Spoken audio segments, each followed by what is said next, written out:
So today I am comparing Crossway's single column ESV Legacy Bible to Schuyler's Quentel. And first, I just want to say that both of these Bibles are absolutely beautiful, but I have certain preferences, which makes me like the Quentel better for my purposes, but you might be different. Now, first thing to notice about the Legacy Bible is that I made the mistake and bought a Chinese version of this Bible. They generally do the Bible through Youngblood in the Netherlands, but I guess some copies they are now printing through China.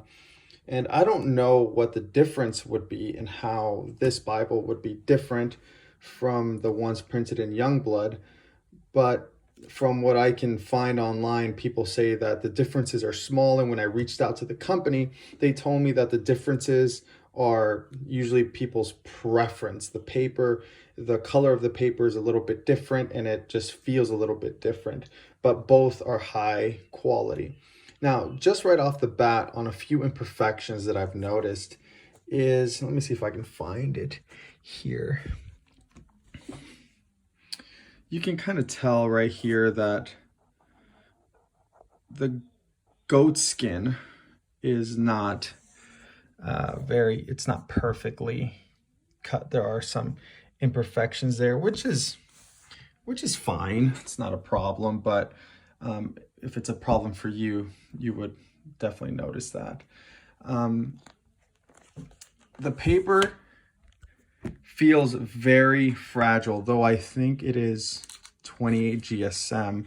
It does feel very fragile, like whenever you flip through it, it feels like you might accidentally tear a page, which is very interesting because when you flip through the Quentel Bible that was printed by Youngblood in the Netherlands, which is supposedly also 28 GSM paper, you don't feel like the page, it doesn't feel like the page is about to tear whenever you flip the page. Now that is just on matters of it being printed in China. Other than that, I think that the Bible is absolutely beautiful. Really, you can just see it on the quality of how the paper feels from the China print and also the imperfection in the corner. Now, for style, I really wanted to love the ESV Legacy single column. I wanted to love it. I love that the headings are on the side here and they have the perfect page. And I thought that a 9-point font would be fine because usually whenever I read from my slimline Bible that has 2 columns, the font is 8-point font and I'm usually fine. So I figured, a 9-point font on a single column, I'll be fine. But as I started reading this Bible, that 9-point font on a single column was really difficult for me to read, especially with the headings on the side and without much space between the breaking of the paragraphs. And what I found was that as I was reading, I would feel like I got lost in the page. There were just too many words, there wasn't enough breaks, and I would just get lost in the page. And if you use this Bible as a reader Bible, I guess that would work, but being a pastor and using this to preach and using this to teach and give Bible studies, for me personally, it was just too difficult to use other than just at a devotional level in the morning. One thing that I absolutely love about this is the way that the Psalms and the Proverbs look. The single column on the Proverbs and the Psalms just look absolutely beautiful. You are able to see the parallelism and just it flows so nicely. All the white space just makes it easy to read. And personally, if I had a preference, like if I can reach out to a Bible publisher and say, what do I want? I'd say I want the Psalms, like all the poetry of scripture, I want it single column, and I want everything else double column. but of course we can't get everything that we want. So personally, the 9-point font in the Psalms was fine for me. It was perfect. But when it came down to the 9-point font everywhere else, it just didn't work for me. And you might be different. But other than that, like, this is an absolutely beautiful Bible. If you're the kind of person that you don't get lost with a lot of words on the page, then this is the perfect Bible for you. Even if you do get the Chinese printing, it's still a beautiful Bible. You know, you get the raised spines, it's real floppy, and it's sewn in. High quality Bible, but those are just my thoughts on the Legacy.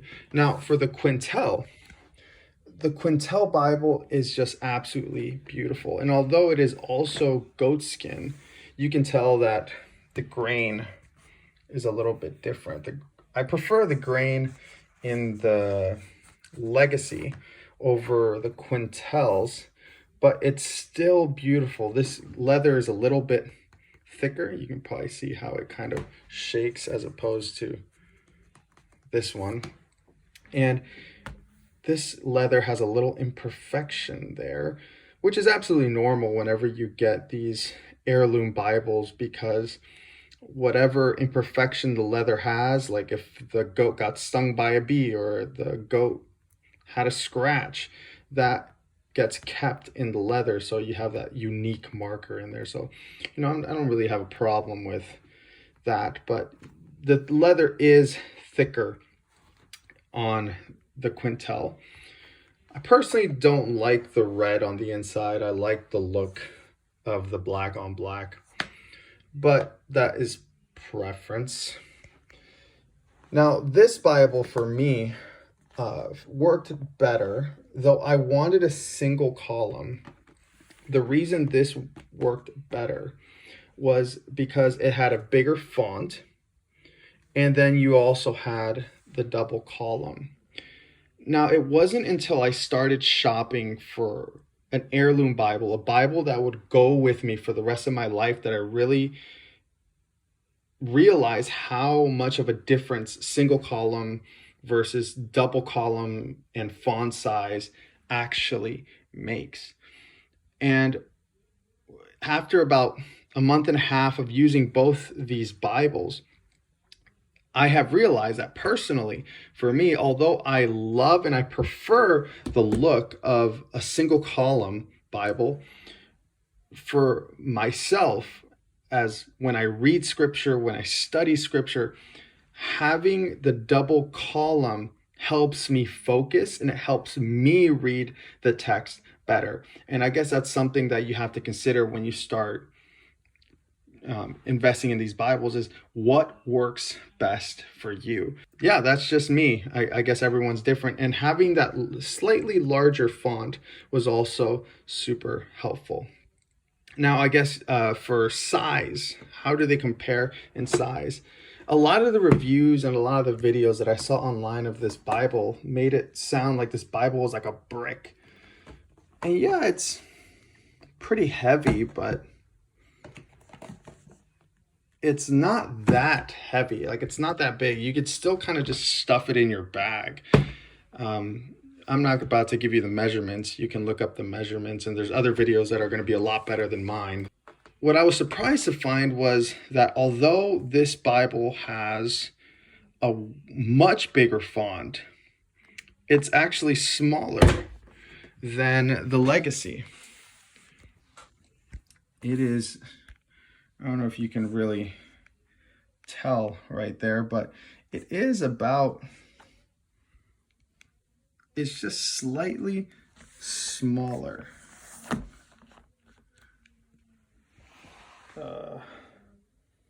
I know it doesn't look like it's that dramatic here through the video, but when you kind of really hold it and look at it, you can feel the difference in the size. And as far as when you put it one on top of the other, they're just about the same size. So overall, this is not a video to kind of give you a full review of both Bibles. There are plenty of videos on the internet that do that for the Quentel and also that do that for the Legacy. What I just wanted to do to this video is give you my perspective comparing both the Schuyler Quentel and the Legacy from my perspective. And my perspective is one of a pastor and a teacher looking for a Bible that I can use for study, that I can use for preaching, and that I can use for Bible study. And the Legacy Heirloom, whether you get the Youngblood or the Chinese version of it, is great if you're going to use it as a reader's version and if you have no problem with having lots of words on the page. As far as preaching, it's going to be a little bit difficult because the verses they don't stand out very easy, and the verse numbers kind of get lost in the page. So if you're preaching, you got the Bible on the pulpit, or you're holding it, unless you have it underlined and circled, you're going to have a hard time really finding your verse. As opposed to the Quentel, you're not really going to have that issue because you have a larger font, so you have less words on the page. You have the double column, so you have less words to go from one side to the end of the column. And the verses are in bold, unlike in the Legacy. So this Bible, the Quentel, is going to be a lot easier to preach from. It's going to be a lot easier to teach from. And it's going to be a lot easier to use for a variety of uses. While I see the Legacy being more just a devotional Bible, unless you're really good at kind of just spotting things on the page. I guess this is kind of not pertinent, but I really wish it didn't have the cross references. I think some of these cross references just absolutely don't make any sense, or if they do, I don't really want them there. If they just removed all those cross references, we can make the Bible a lot smaller, because really what we're looking for is just text. Well, this is my humble review of both the Bibles. I guess if you guys have any questions, leave it there in the comments.